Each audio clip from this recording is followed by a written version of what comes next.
کہ یہ جو 232 ہے یہ آئین کی کسی شک کے خلاف ہے یا منافی ہے تب تک کورٹس پہ لازم ہے کہ اس کو فالو کریں. اور ابھی تک کوئی فیصلہ جہاں تک مجھے پتا ہے سپریم کورٹ یا کسی ہائی کورٹ سے ایسا نہیں آیا جہاں پہ یہ کہا گیا ہو کہ یہ جو 5 سال کا لکھا گیا ہے, وضاحت جو کی گئی ہے کہ 5 سال سے زیادہ نااہلی کی مدت نہیں ہو سکتی, اس کے خلاف فی الحال کوئی بھی فیصلہ نہیں آیا جس میں کہا گیا ہو کہ یہ جو شک 232 ہے یہ کسی طرح سے بھی ہمارے پاکستان کے آئین کے منافی ہے. تو ان حالات میں اس میں کوئی کنفیوژن ہی نہیں ہے کہ آج کے رائج الوقت اچھا قانون کے ایک تحت کنفیوژن کسی کی عرفان صاحب, تاحیات نااہلی نہیں ہو سکتی. اور اگلا سوال میں آپ کو جواب دے دوں کہ جیسے میں آپ نے فرمایا تھا کہ اگر سپریم کورٹ کا فیصلہ کچھ اور کہہ رہا ہے اور قانون کچھ اور کہہ رہا ہے تو کس کی مانی جائے گی؟ تو آبویسلی یہاں پہ قانون کی اس لیے مانی جائے گی کہ ویسے بھی آئین پاکستان میں یہ نہیں لکھا ہوا تاحیات نااہلی کا کانسیپٹ ہی نہیں ہے آئین پاکستان میں. جی ہاں جی ہاں جی جی, وہ تاحیات نااہلی تو پھر سپریم کورٹ نے انٹرپریٹیشن میں کہا نا کہ تاحیات نااہلی ہوگی. جب سپریم کورٹ کے 5 رکنی بینچ نے فیصلہ کیا, اس سے پہلے تو چونکہ تاحیات نااہلی نہیں تھی تو اس کو انٹرپریٹ کیا سپریم کورٹ. ہاں, یہ بڑا اچھا سوال آپ نے پھر کیا ہے کہ سپریم کورٹ تشریح کے طور پہ انٹرپریٹیشن کے طور پہ بات کر سکتا ہے, لیکن جب وہ آئین کے انٹرپریٹیشن کرتا ہے تو انٹرپریٹیشن وہاں ہوتی ہے جہاں پہ کہ 2-3 آراء آ سکتی ہوں.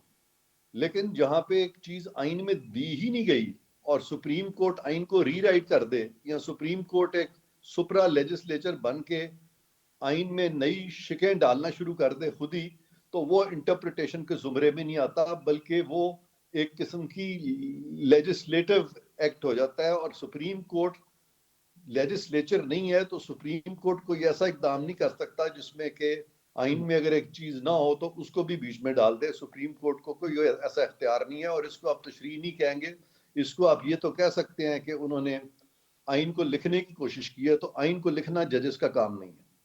اب یہاں پہ دیکھیں سینیریو تھوڑا مختلف اس طرح سے ہے. ایک تو وہ سینیریو ہے کہ سپریم کورٹ کا کوئی فیصلہ موجود نہیں ہے اور پارلیمنٹ کو حق حاصل ہے کہ وہ نااہلی کی مدت کا تعین کرے, جیسے انہوں نے الیکشن ایکٹ میں ترمیم کر کے مدت 5 سال کے لیے مقرر کر دی. اب یہ وہ سینیریو ہے کہ جس میں سپریم کورٹ کا فیصلہ الیکشن ایکٹ میں ترمیم سے پہلے آ چکا ہوا تھا. تو اگر ایسے سینیریو میں جب سپریم کورٹ کا فیصلہ موجود ہو اور اس فیصلے کے خلاف پارلیمان نے کوئی قانون سازی کرنی ہو, تو کیا پھر پارلیمان کو سادہ اکثریت چاہیے ہوگی یا 2/3 اکثریت سے وہ سپریم کورٹ کے فیصلے کے خلاف قانون سازی کر سکتی ہے؟ اب یہ جو سوال آپ نے کیا ہے یہ کچھ لوگوں نے ایسی باتیں کی ہیں کہ اگر عدالت کا فیصلہ آ جائے تو پھر اس کو ختم کرنے کے لیے 2/3 کی ضرورت ہے. یہ بات بالکل غلط ہے. اس کی وجہ یہ ہے کہ یہ جو قانون آیا ہے یہ ایک وضاحتی قانون ہے. جو کلیریفیکیٹری لاز ہوتے ہیں, جو وضاحتی قانون ہوتے ہیں, وہ اپلائی کرتے ہیں ود ریٹروسپیکٹیوٹی. اس پہ جو لاطینی میگزم ہے جو کہ میں نے بچپن سے مجھے یاد ہے وہ ہے اومنس ریٹی بشیو ریٹرا ہٹر ایٹ مینڈیٹو پرائوری ایکویپریٹر. اس کا مطلب مفہوم یہ ہے کہ تمام لیگل ایکٹس جو ہیں وہ ریٹیفائی کیے جا سکتے ہیں ماضی میں, یعنی they can be ratified in retrospectivity, اور اس کا اطلاق بھی retrospectivity سے ہوتا ہے. تو اس کو اس سے فرق نہیں پڑتا کہ سپریم کورٹ کا کوئی فیصلہ آیا یا نہیں آیا, کیونکہ in any case supreme court کا فیصلہ اس وقت ایکلپس ہو جاتا ہے, اس پہ گرہن لگ جاتا ہے جبکہ پارلیمان کی وضاحت آ جائے. اور جب وضاحت آ جائے تو جب تک اس کو کوئی عدالت آئینی کسی پروویژن پہ پرکھ کے سیٹ اسائڈ نہیں کرتی, یعنی اس کو جب تک غیر قانونی ڈکلیئر نہیں کرتی, وہ رائج الوقت قانون ہی رہے گا. اور اس بارے میں آپ کو کیا فرمانا ہے کہ اگر ایسی صورتحال ہو کہ جہاں سپریم کورٹ کا ایک فیصلہ موجود ہے پر اس کے خلاف پارلیمنٹ کی قانون سازی آ جاتی ہے, اور اب یہاں پہ ہم کھڑے ہیں کہ دونوں میں کس کو تقویت کی فوقیت ملنی چاہیے, تو کیا سپریم کورٹ پھر لارجر بینچ بنا کے اپنے فیصلے کو دوبارہ سے ڈیفائن کرے یا انٹرپریٹیشن کرے پھر سے الیکشن ایکٹ کی؟ دیکھیں, یہ میچور جمہوریتوں میں ایسا نہیں ہوتا کہ اس قسم کا کلیش ہو جائے عدالتی فیصلوں میں اور پارلیمان میں. یہ ہمارے جیسے جو ڈیولپنگ ممالک ہیں وہاں پہ اس طرح کا کنفیوژن کئی دفعہ پھیلتا ہے, جو کہ میں سمجھتا ہوں نہیں ہونا چاہیے. بہرکیف اگر ایسا ہو جائے تو جج میڈ لا جو ہے اس میں جو منطق ہوتا ہے یا اس میں جو وزڈم ہوتا ہے اس کو ہم کہتے ہیں جورس پروڈنس. اور لیجسلیچر جب کوئی قانون سازی کرتی ہے تو اس میں بھی منطق ہی دیکھا جاتا ہے، اور اس کو ہم کہتے ہیں لیجسپروڈنس. تو جہاں لیجسپروڈنس کا اور جورسپروڈنس کا کلیش ہو جاتا ہے تو یہ ہرگز اس کا مطلب نہیں ہے کہ جورسپروڈنس لیجسپروڈنس پہ حاوی آ جائے گی یا لیجسپروڈنس جورسپروڈنس پہ حاوی آ جائے گا. اس صورت میں جہاں بھی پروڈنس زیادہ ہوگی لازم ہے عوام پہ کہ اس کو مانیں، لیکن عوام پہ یا حکومتوں پہ یہ لازم نہیں ہے کہ وہ کسی ایک کو مان لے اور ادھر پروڈنس نہ ہو، وہ غلط بات ہوگی. آخر میں اب بھٹو صاحب کے عدالتی ریفرنس پہ بات کر لیتے ہیں. یہ فرمائیے گا سر کہ اس وقت گواہ نہیں ہوں گے، شواہد نہیں ہوں گے، کیا یہ دوبارہ سے ٹرائل ہوگا؟ اس کا مطلب کیا ہے صدارتی ریفرنس کا؟ یا عدالت کسی اور پرسپیکٹو سے اس کیس کو دیکھے گی یا ٹرائل کورٹ کے طور پہ دیکھے گی؟ اس کیس کا چلنا کس صورت میں ہوگا؟ دیکھیں، یہ بڑا ضروری ہے کہ یہ کیس کھلے. اس کی سب سے بڑی وجہ یہ ہے کہ ایک شخص اس کو پھانسی لگ گئی، اور صرف اس میں بھٹو صاحب نہیں تھے جن کو پھانسی لگی، بلکہ اس میں 4-5 اور لوگ تھے ایف ایس ایف کے، ان کو بھی پھانسی لگ گئی تھی.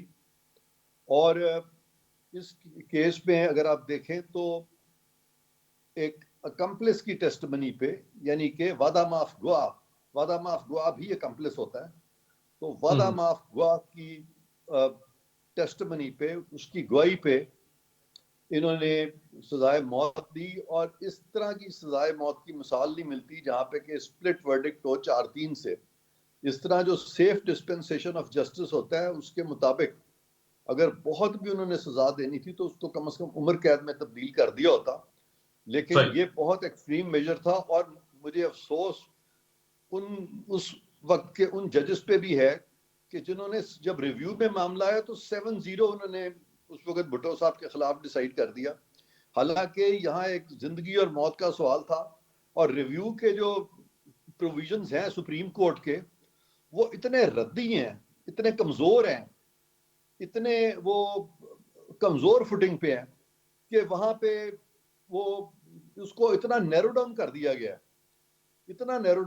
گیا کہ وہ ریویو جو ہے وہ جب مرضی کوئی جج چاہے ریویو کو 2 لائنیں لکھ کے اڑا دے، جو کہ غلط بات ہے، ہونا نہیں چاہیے. اور اسی لیے یہ جو پیچھے جو قانون آیا ہے، پریکٹس اینڈ پروسیجر ایکٹ آیا، اور پھر review of supreme court judgments and order آیا، اور جس میں انہوں نے کہا کہ ریویو اب انہی ججز کے پاس نہیں جائے گا، ریویو جو ہے زیادہ میننگ فل ہوگا، اور یہاں تک کہا کہ ریویو تقریباً اپیل کی طرح سے ہوگا. یہ بہت اچھی بات تھی، لیکن افسوس یہ ہے کہ سالہ سال ہم نے دیکھا کہ وہ لوگ ہمارے سپریم کورٹ کے جج بن جاتے ہیں، وہ لوگ ہائی کورٹ کے جج بن جاتے ہیں جن کا اتنا ایکسپیرینس نہیں ہوتا جج بننے سے پہلے کورٹ ورک کا.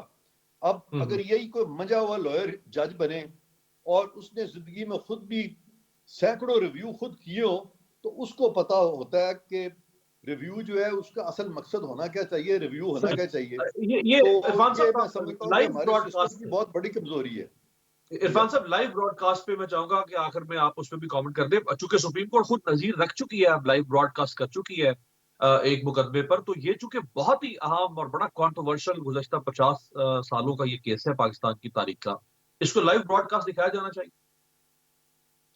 بالکل دکھایا جانا چاہیے، کیونکہ سپریم کورٹ کے ججز اور وکلا جو کہ آفیسرز آف دا کورٹ ہیں، تو یہ تمام لوگ جو ہیں ججز خاص طور پہ یہ پبلک سرونٹس ہیں، اور یہ عوام کے سرونٹس ہیں. پبلک جو ہے، پبلک کنسسٹ کرتی ہے پاکستان کا وہ عوام جو کہ طول و عروج پاکستان کے طول و عروج میں بیٹھے ہوئے ہیں. یہ تمام ان لوگوں کے تابع ہیں، اور عوام کا یہ حق ہے کہ وہ دیکھے، وہ اسکروٹنائز کرے کہ ہماری عدالتیں کیسے فنکشن کرتی ہیں، ہمارے وکلا کیسے فنکشن کرتے ہیں، تاکہ عوام کو ان کا معیار پتہ چلے، اور وکلا اور ججز جو ہیں ان کو بھی یہ ذہن میں ہو کہ ہمیں سارا پاکستان دیکھ رہا ہے. لہٰذا یہ جو بہت بہت ساری بہت پیچھے. شکریہ، جی بہت تھینک بہت شکریہ عرفان قادر صاحب، ماہر آئین و قانون ہمارے ساتھ موجود ہے. فرما رہے تھے کہ اگر عدالتوں کی کارروائی کو لوگ دیکھیں گے تو اس سے انصاف میں ٹرانسپیرنسی بھی آئے گی اور لوگوں کو معلوم ہوگا کہ عدالتوں میں معاملات کس طرح سے آگے چلائے جاتے ہیں. ایک بریک پہ جاتے ہیں، بریک سے واپسی پہ استحکام پاکستان پارٹی کے رہنما ہمارے ساتھ